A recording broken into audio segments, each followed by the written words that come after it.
책을 통해 책 속의 제주의 현재를 들여다보는 책 속의 제주 이어갑니다. 모슬포에서 책방을 운영하는 신의주 책방지기와 함께 하는데요. 6월은 아동 인권과 관련된 책을 만나고 있습니다. 오늘은 잔니 로다리가 글을 쓴 전쟁 속에도 우리는을 가지고 왔어요. 일단 이 작가 소개부터 좀 해주세요. 네, 우선 이 그림은요, 이탈리아 출신의 작가죠. 귀도 스카라 보톨로가 그림을 그렸고요. 또 1980년 59세의 나이로 세상을 떠난 세계 아동 문학가인 잔니 로다니가 글을 입혔습니다. 이 잔니 로다니는요, 이탈리아 시인이자 동화 작가로 아주 유명한 작가이기도 한데요. 교사이자 저널리스트, 또 텔레비전 어린이 프로그램 기획자 등으로도 아주 활발하게 활동했습니다. 고전적인 동화를요, 현대에 걸맞게 재해석하고 또 표현하는 글로 크게 사랑받은 작가이기도 한데요. 창조적이면서도 혁신적인 글쓰기로 20세기 가장 뛰어난 아동 문학가로 손꼽히기도 합니다. 또 1970년에 세계에서 가장 권위 있는 아동 문학상이죠. 한스 크리스티안 안데르센상을 수상하는 등 세계 유수의 문학상을 수상한 이력이 있고요. 이 작가가 남긴 책들은 현재 약 45개국 언어로 번역이 되면서 전 세계 독자들과 지금도 여전히 만나고 있습니다. 우리나라에 소개된 책으로는요, 할아버지의 뒤죽박죽 이야기, 치폴리노의 모험, 빨간 모자라니까요, 투명 인간이 되다, 종소리 전쟁 등이 있습니다. 1980년에 59살이었으면 이제 세계대전을 겪은 세대일 것 같습니다. 함께 볼 전쟁 속의 우리는, 그럼 이 작가의 개인사가 좀 담겼을까요? 네, 맞습니다.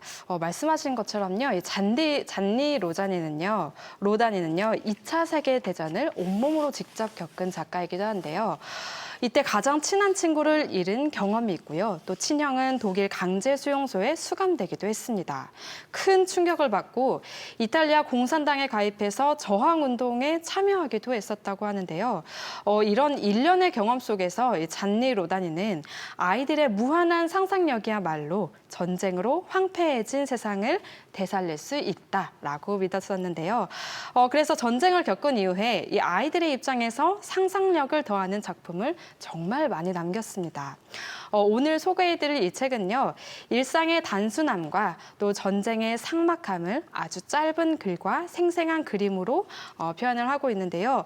전쟁이라는 어찌 보면 다소 좀 무거운 그런 주제를 조금은 경쾌하면서도, 그리고 또 깊이 있게 다루면서도 또 독자로 하여금 스스로 생각해 볼 수 있도록 하는 그런 문장을 계속 던져주고 있기도 합니다. 네, 이 책이 이제 아이들을 위한 책이잖아요. 근데 말씀하신 것처럼 전쟁이란 주제는 꽤 무거운데 이것을 경쾌하면서도 깊이 있게 다뤘다고요? 네. 어떻게 표현을 했을지 참 궁금합니다. 책 내용 좀 소개해 주세요.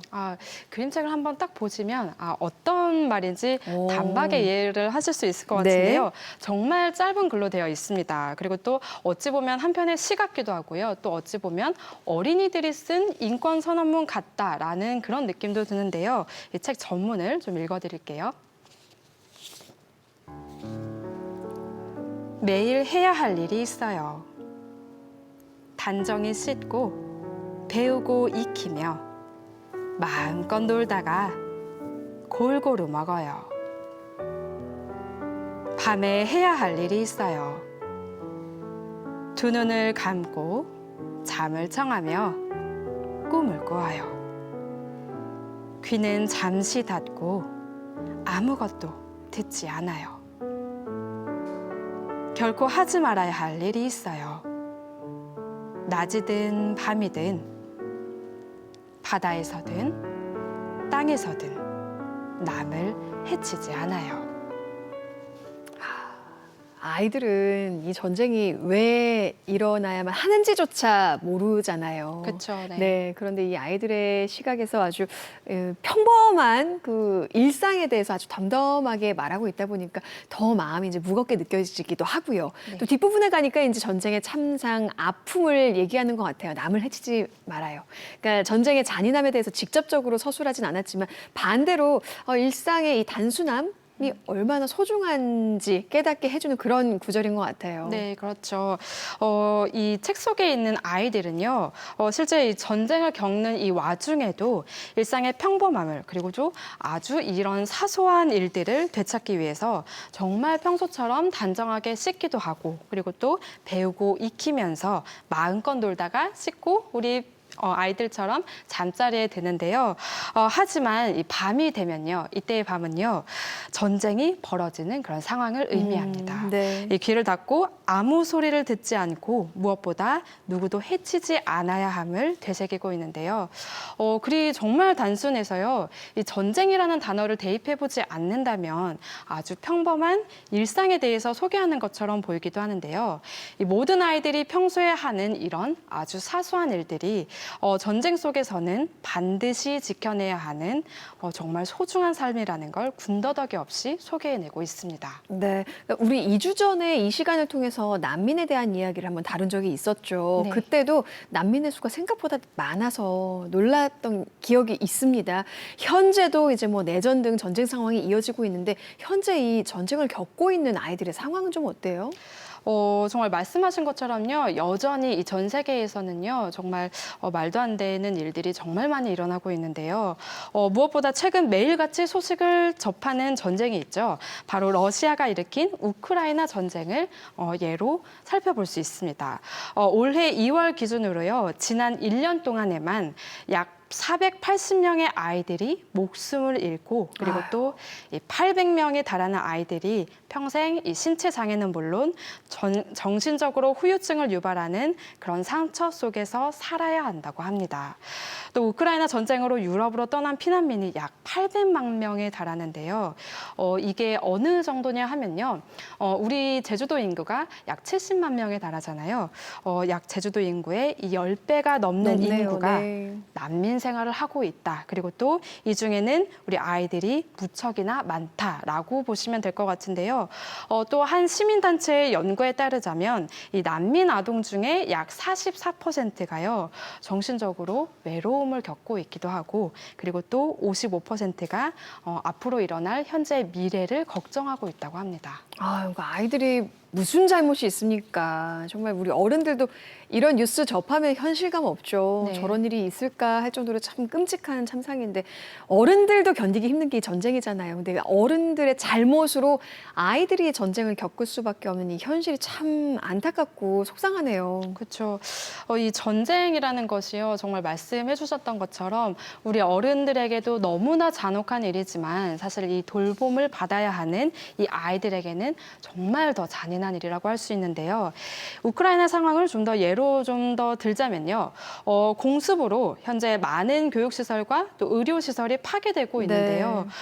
지속적인 이 공습 경보로 인해서 지난해 이 1년 동안에만 약 아동 한 명당 약 900시간에 달하는 시간을 지하에서 보냈다고 합니다. 너무 안타까운데요. 이 공습 경보가 울리면 약 1시간 정도 지속이 되기 때문에 이때 모든 주민들이 이 지하 대피소로 몸을 옮기기 때문에 이 아이들도 같이 이제 옮기는 건데요.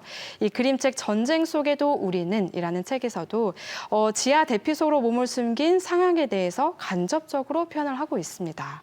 귀는 잠시 닫고 아무것도 들리지 않는다라는 표현이 그런 내용으로 유추해 볼 수도 있기도 하죠. 게다가 그림을 보니까 온통 잿빛이에요. 네. 흑백으로 그 상황을 잘 이렇게 묘사를 해놓은 것 같은데 전쟁 속에서 인권은 바람 앞에 등불처럼 참 위태로워지죠. 전쟁은 뭐 반드시 일어나면 안 되는 것이지만 현실이 그러지 못한데 그럼에도 불구하고 우리 아이들의 권리만큼은 좀 지켜줬으면 좋겠다 하는 바람이 있습니다. 네, 정말 아무 죄가 없는 아이들이잖아요. 네. 네. 저는 특히 이 그림책을 읽으면서 정말 이 마지막 문장에 좀 마음이 오래도록 머무르긴 했는데요. 낮이든 밤이든 바다에서든 땅에서든 남을 해치지 않아요. 이런 문장. 정말 어떤 상황에서라도 이 남을 해치지 않는다라는 건 정말 사실 굉장히 당연한 일이잖아요. 그렇죠. 네, 그런데 이 전쟁 상황 속에서는 이 당연한 사실이 항상 매번 부정이 됩니다. 의견이 다르다고 다투고 싸우고 또 혐오하고 전쟁 범죄까지 저지르는 것은 사실 우리 어른들이지 이 아이들이 아니잖아요. 이런 전쟁 속에서도 아이들이 아이답게 자라고 건강하게 사고할 수 있어야 한다는 이 작가의 의도가 마지막 문장에서 강하게 어필하는 것처럼 보이기도 합니다. 네, 진짜 아이들도 아는 이치입니다. 남을 해치지 않아요. 않아요. 네. 어제는 또 한국전쟁 발발한 지 73년이 되는 날이었습니다. 6.25. 우리도 이렇게 큰 전쟁을 겪었던 나라로 이 아픔을 외면해서는 안 되겠다는 생각이 들어요. 또 오늘 책들 소개해 주셨지만 전쟁에 대해서 생각해 볼 수 있는 책을 또 몇 권 더 소개해 주신다고요? 네. 앞서 예시를 들었던 이 우크라이나 전쟁에 대해서 실상을 담은 책들이 좀 발간이 되고 있는데요. 예. 올해 초에 우크라이나의 12살 소녀 예바의 일기를 담은 책 당신은 전쟁을 몰라요 라는 책이 발간이 됐는데요. 우크라이나에서 헝가리를 거쳐 아일랜드에 이르기까지 러시아 침공 이후의 긴박한 기록을 매일같이 담아내고 있는 책이기도 합니다. 또 지난해에는요, 전쟁으로 삶이 무너진 작가 올가 그레벤니크가 지하 피난 생활을 하면서 연필 한 자루로만 써내려 나간 이 다큐멘터리 일기장 전쟁 일기가 발간이 됐었는데요. 특히 이 책은 기출간대 원서 없이 우크라이나 작가와 한국의 편집자가 직접 소통을 하면서 완성해내서 내용이 더욱 생생하게 다가오고 있습니다. 전쟁의 뉴스는 정말 많이 접하고 있지만 뉴스는 사실 단편적으로만 전달이 돼서 이런 책들을 접하는 게 정말 중요하다고 생각이 되는데요. 과거 우리나라에서 이 한국 전쟁과 5.18 민주화 운동이 전 세계인들의 관심을 받으면서 도움을 받았었던 그런 역사적인 사건들이 있었죠.